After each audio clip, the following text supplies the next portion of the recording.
I'm gonna do that one we did last time over again, because I want to give it a second go.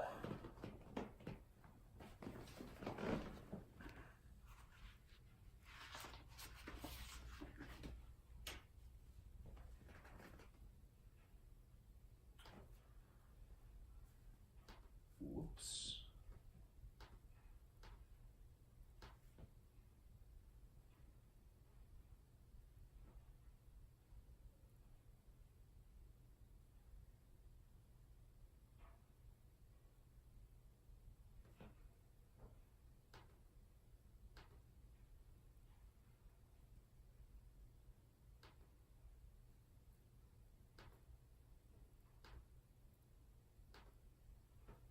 Hello, hello.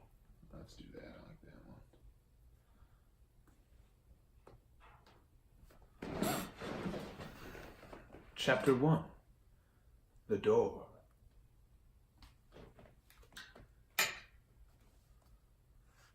Three.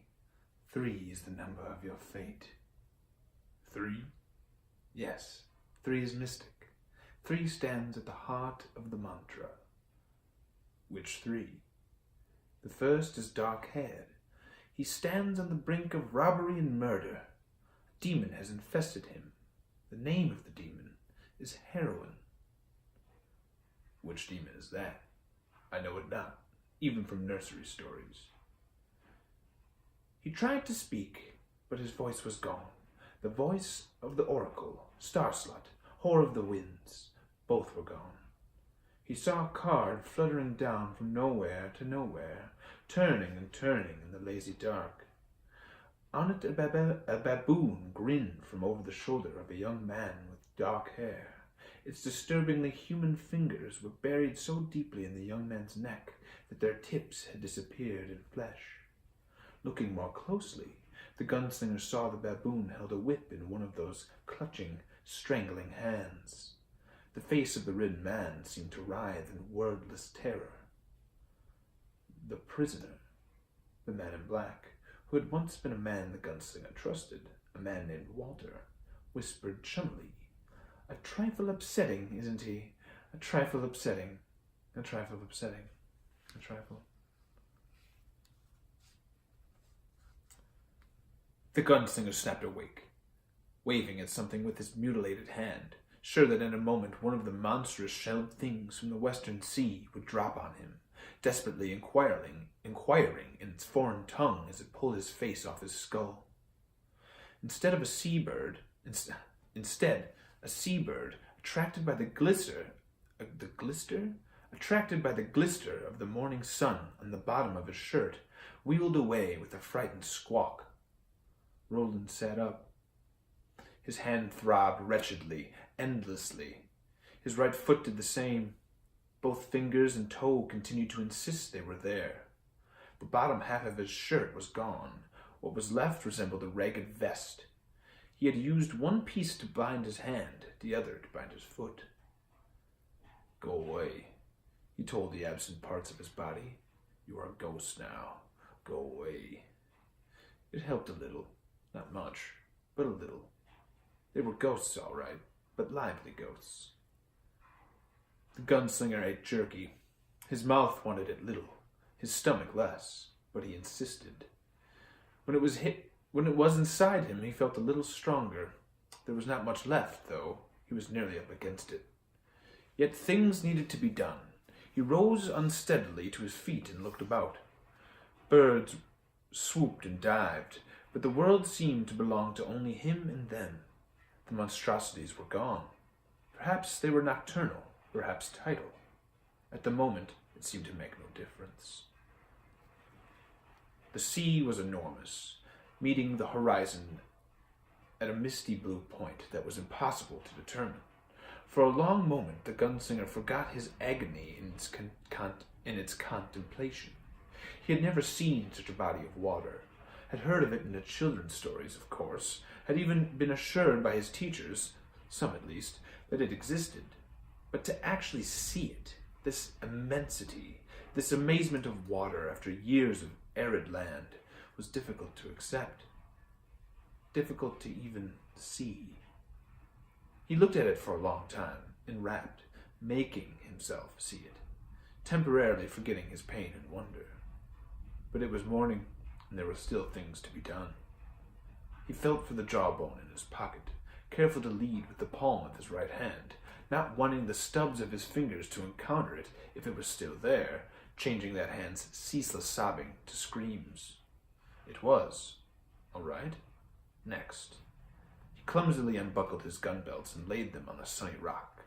He removed the guns, swung the chambers out, and removed the useless shells. He threw them away.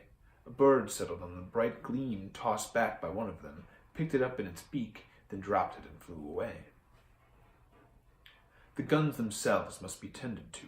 Should have been tended to before this, but since no gun in this world or any other was more than a club without ammunition, he laid the gun belts themselves over his lap before doing anything else and carefully ran his left hand over the leather. Each of them was damp from buckle and clasp to the point where the belts would cross his hips. From that point they seemed dry. He carefully removed each shell from the dry portions of the belts.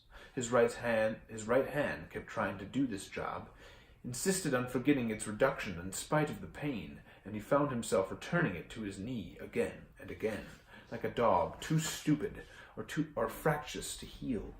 In his distracted pain, he came close to swatting it once or twice. I see serious problems ahead, he thought again. He put these shells, hopefully still good, in a pile that was dishearteningly small. 20. Of those, a few would almost certainly misfire. He could depend on none of them. He removed the rest and put them in another pile. 37. Well, you weren't heavy loaded anyway, he thought, but he recognized the difference between 57 live rounds and what might be 20, or 10, or 5, or 1, or none. He put the dubious shells in a second pile. He still had his purse. That was one thing. He put it in his lap and slowly disassembled his guns and performed the ritual of cleaning. By the time he was finished, 2 hours had passed, and his pain was so intense his head reeled with it. Conscious thought had become difficult. He wanted to sleep. He had never wanted that more in his life, but in the service of duty there was never any acceptable reason for denial. "Court," he said, in a voice he couldn't recognize, and laughed dryly. Slowly, he reassembled his revolvers and loaded them with the shells he presumed to be dry. When the job was done, he held the one made for his left hand, cocked it, and then slowly lowered the hammer again. He wanted to know if there would be a satisfying report when he squeezed the trigger, or only another of those useless clicks. But a click would mean nothing, and a report would only reduce 20 to 19, or 9, or 3, or none. He tore away another piece of his shirt, but they put the other shells, the ones which had been wetted, in it and tied it. He tore away another piece of his shirt, put the other shells, the ones which had been wetted, in it and tied it, using his left hand and his teeth. He put them in his purse.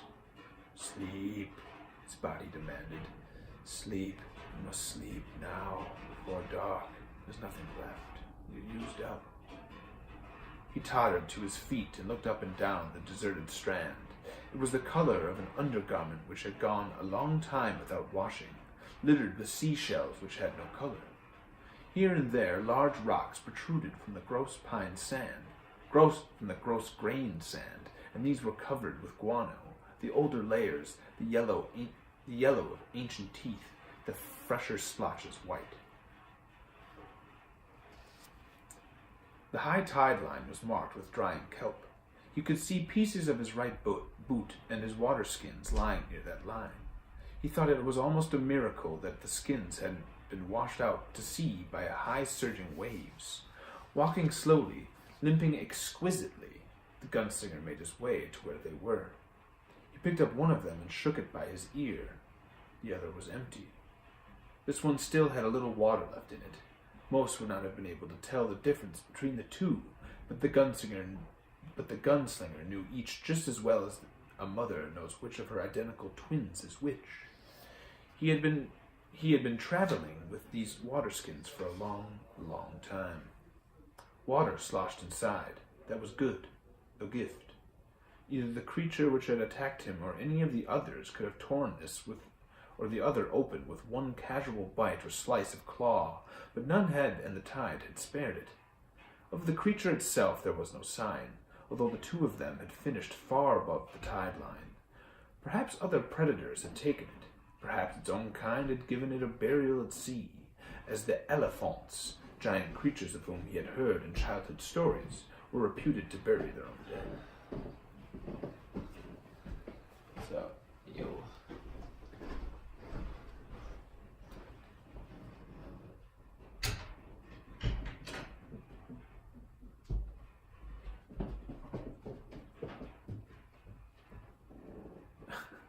Theo, you have to eat. No, eat.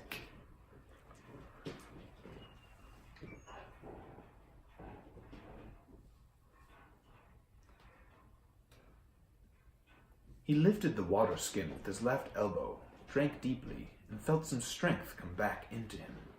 The right boot was of course ruined, but then he felt a spark of hope.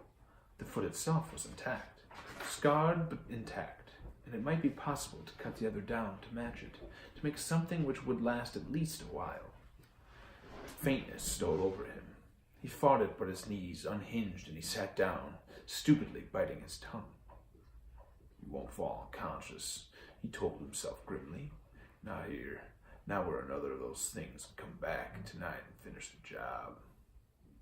So he got to his feet and tied the empty skin about his waist, but he had only gone 20 yards back toward the place where he had left his guns and purse, where he fell down again, half fainting.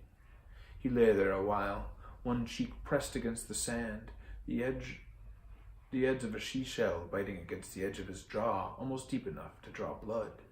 He managed to drink from the water skin, and then he crawled back to the place where he had awakened.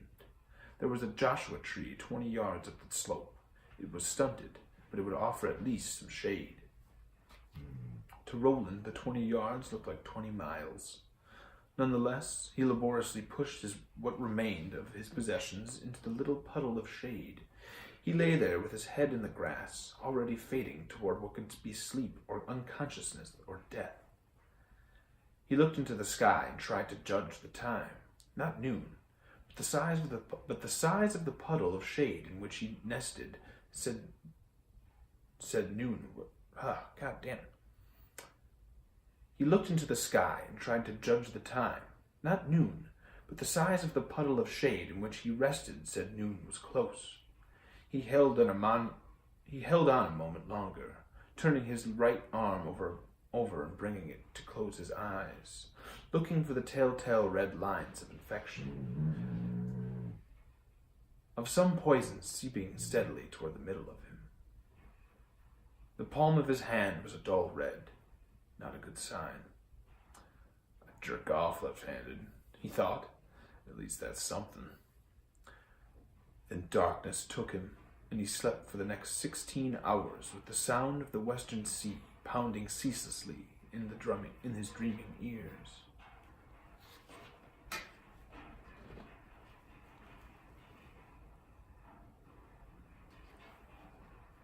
When the gunslinger awoke again, the sea was dark, but there was faint light in the sky to the east. Morning was on its way. He sat up, and waves of dizziness almost overcame him. He bent his head and waited. When the faintness had passed, he looked at his hand. It was infected, all right. A telltale red swelling that spread up the palm to the wrist. It stopped there, but already he could see the faint beginnings of other red lines, which would lead eventually to his heart and kill him. He felt hot, feverish. "I need medicine," he thought, "but there is no medicine here." Had he come to this far just to die, then? He would not. And if he were to die in spite of his determination, he would die on his way to the tower. "How remarkable you are, gunslinger!" The man in black teetered inside of his head. "How indomitable! Indomitable! How romantic in your stupid obsession!" "Fuck you," he croaked and drank. Not much water left, either. There was a whole sea in front of him. For all the good it could do him, water. Water everywhere, but not a drop to drink. Never mind. He buckled on his gun belts, tied them. This was a process which took so long that before he was done, the first faint light of dawn had brightened to the day's actual prologue, and then tried to stand up. He was not convinced he could do it until it was done. Holding to the Joshua tree with his left hand, he scooped up the not quite empty water skin with his right arm and slung it over his shoulder. Then his purse. When he straightened, the faintness washed over him again, and he put his head down, waiting, willing. The faintness passed. Walking with the wavering steps of a man in the last staggers of an ambulatory drunkenness, the gunslinger made his way back down the strand. He stood, looking at an ocean as dark as mulberry wine, and then took the last of his jerky from his purse. He ate half, and this time, both mouth and stomach accepted a little more willingly.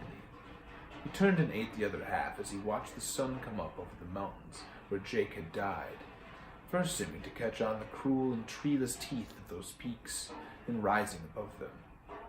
Roland held his face to the sun, closed his eyes, and smiled. He ate the rest of his jerky. He thought, very well, I'm now a man with no food, 2 less fingers and 1 less toe than I was born with. I am a gunslinger with shells which may not fire. I am sickening from a monster's bite and have no medicine. I have a day's water, if I'm lucky.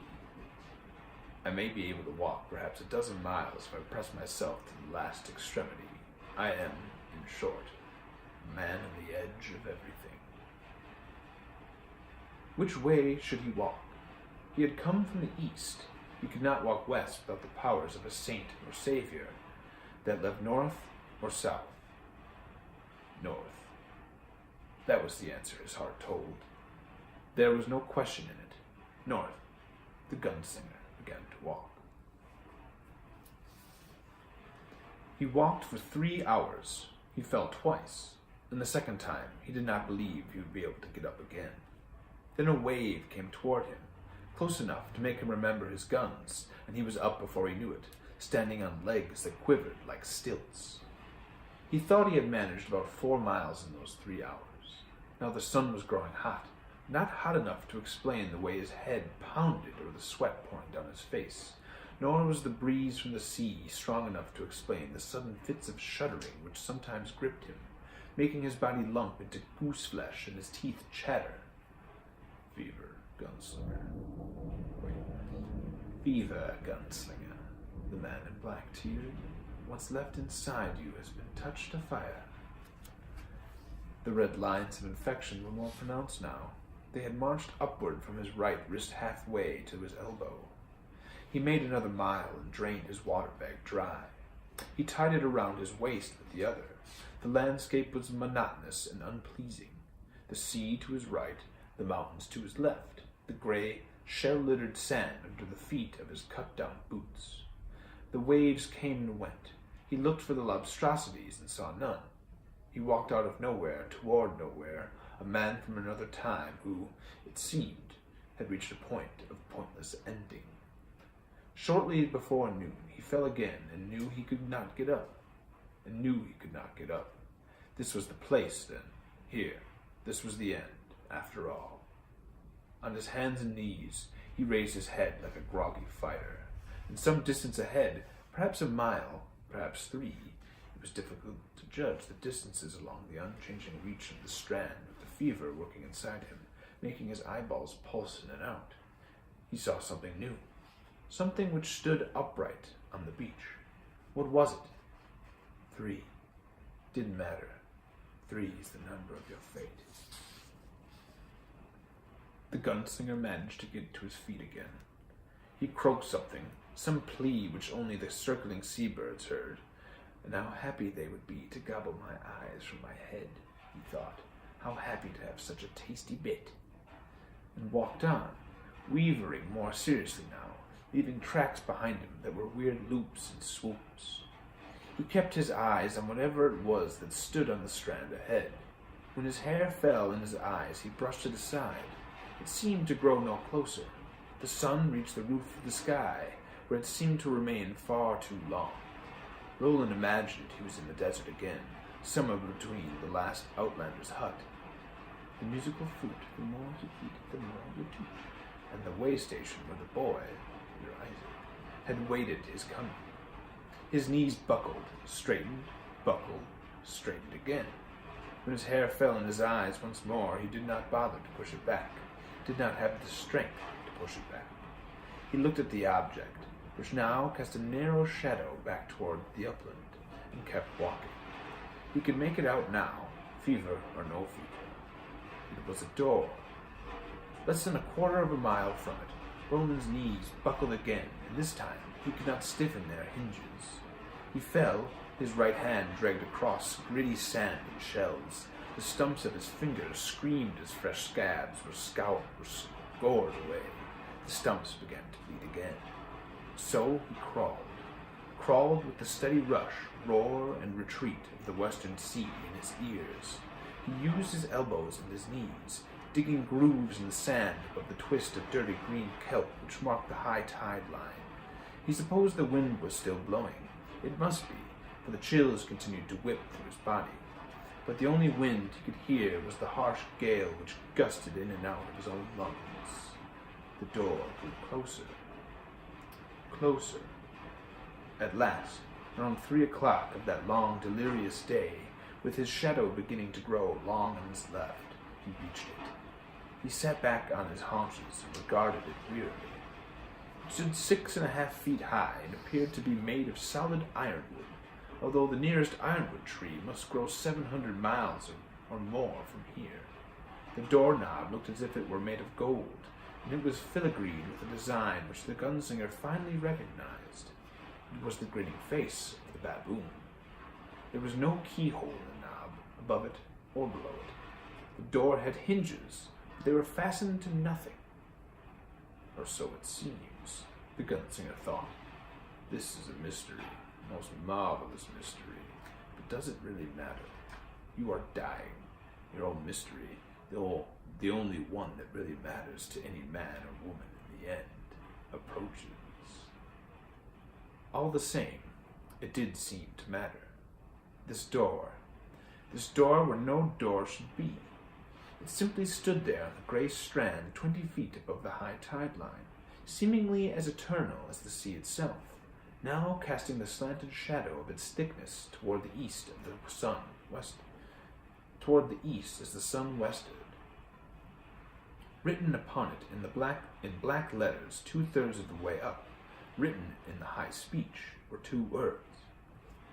The prisoner. Demon has infested him. The name of the demon is heroin. The gunslinger could hear a low, droning noise. At first he thought it must be the wind or a sound in his own feverish head, but he became more and more convinced that the sound was the sound of motors, and that it was coming from behind the door. Open it then. It's not locked. You know it's not locked. Instead, he tottered gracelessly to his feet and walked above the door and around to the other side. There was no other side. Only the dark gray strand, stretching back and back. Only the waves, the shells, the high tide line, the marks of his own approach, boot prints and holes that had been made by his elbows. He looked again and his eyes widened a little. The door wasn't here, but its shadow was.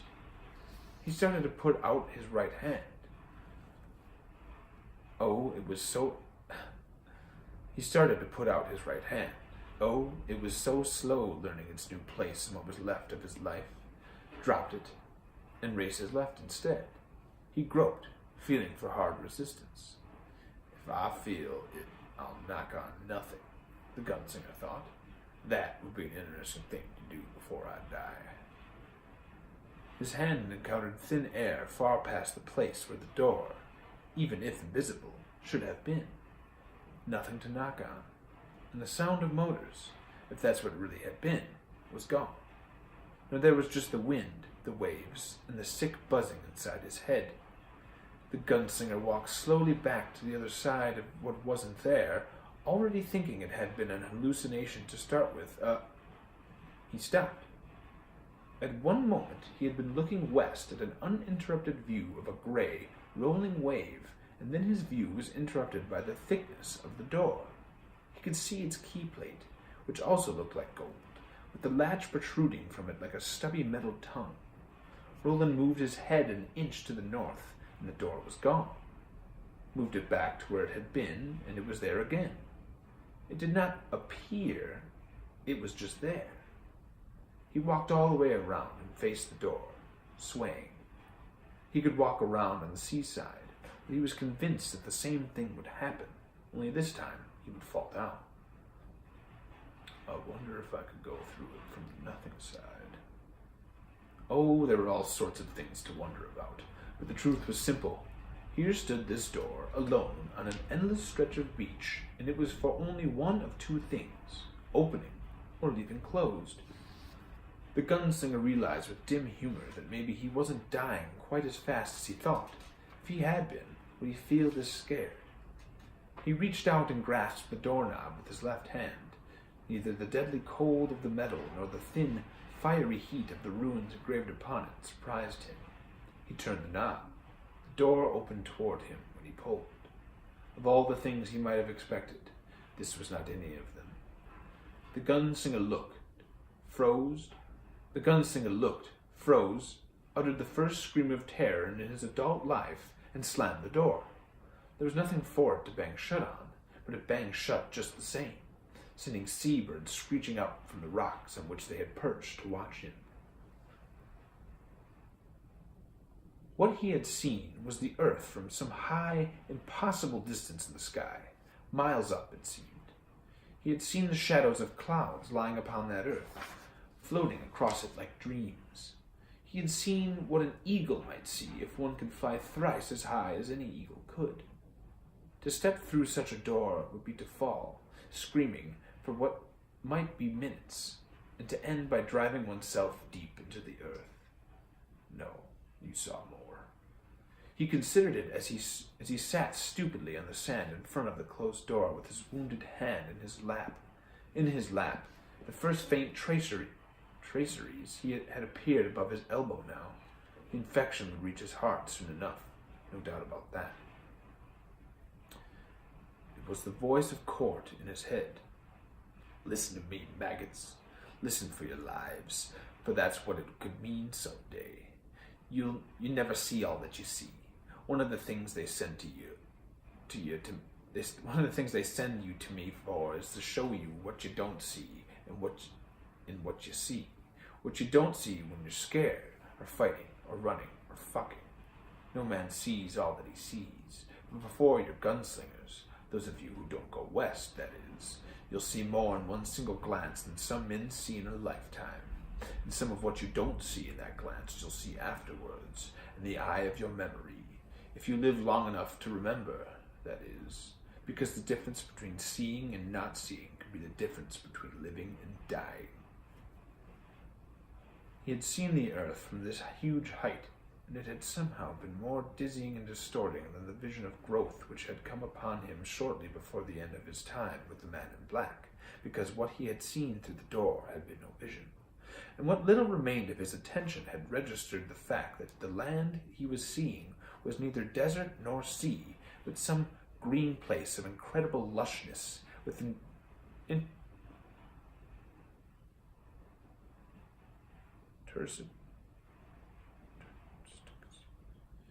interstices of water that made him think it was a swamp. But what little remained of your attention, the voice of Court mimicked savagely. You saw more. Yes, he had seen white edges. Bravo, Roland, Court cried in his mind, and Roland seemed to feel the swat of the hard, calloused hand. He winced. He had been looking through a window. The gunslinger stood with an effort, reached forward, felt cold and burning lines of thin heat against his palm. He opened the door again. The view he had experienced, that view of the earth from some horrendous, unimaginable height, was gone. He was looking at words he didn't understand. He almost understood them. It was as if the great letters had been twisted. Above the words was a picture of a horseless vehicle, a motor car of the sort which had supposedly filled the world before it moved on.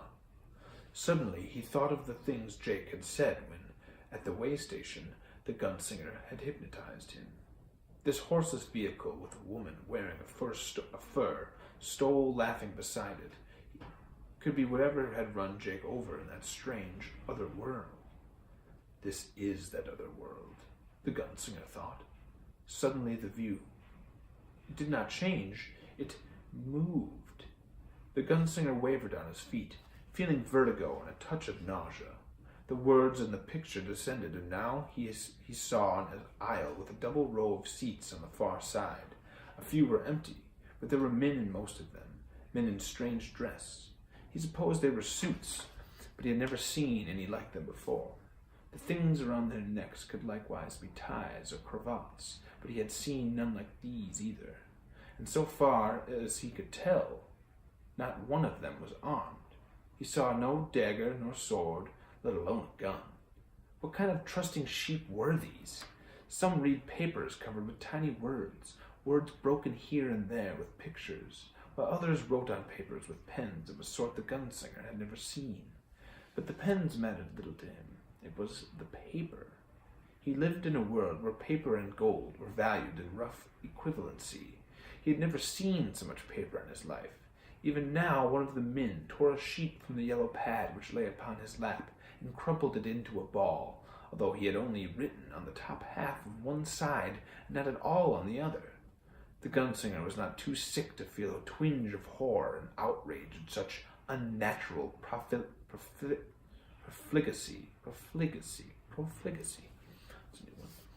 Beyond the men was a curved white wall and a row of windows. A few of these were covered by some sort of shutters, but he could see blue sky beyond others. Now a woman approached the doorway, a woman wearing what looked like a uniform, but of no sort Roland had ever seen. It was bright red, and part of it was pants. He could see the place where her legs became her crotch. This was nothing he had ever seen in a woman who was not undressed. She came so close to the door that Roland thought she would walk through, and he blundered back a step, lucky not to fall. She looked at him with the practiced solicitude of a woman who is at once a servant and no one's mistress but her own. This did not interest the gunslinger. What interested him was that her expression never changed. It was not the way you expected a woman, anybody for that matter, to look at a dirty, swaying, exhausted man with revolvers crisscrossed on his hips, a blood-soaked rag wrapped around his right hand, and jeans which looked as if they had been worked on with some kind of buzzsaw. "Would you like?" the woman in red asked. There was more, but the gunslinger didn't understand exactly what it meant. Food or drink, he thought. That red cloth. It was not cotton. Silk? It looked a little like silk, but... "Gin," a voice answered, and the gunslinger understood that. Suddenly he understood what much more. It wasn't a door. It was eyes. Insane as it might seem, he was looking at part of a carriage that flew through the sky. He was looking through someone's eyes. Whose? But he knew he was looking through the eyes of the prisoner.